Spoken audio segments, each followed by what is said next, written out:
Bakit hindi ka magtrabaho para sa akin? Be one of the boys. At sinisiguro ko sa'yo, ako bilang isang marangal at iginagalang na judge, uunlad ang buhay mo.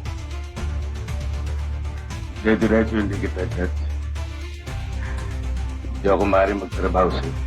Eh, bakit naman? Hindi ako maaaring magtrabaho sa isang taong marumi ang kamay. Sarento, mag-iingat ka sa paninlikha mo. Alalahanin mong ikaw ay nasa pamahay ko. Alam ko. Pero ulitin ko pa rin. Hindi ako maaaring magtrabaho sa isang taong marumi ang kamay. Na kahit na ilang beses ng hugasan, ay marumi pa rin. Dahil saan ginagamit ng tubig, ay galing sa pusali. Ano?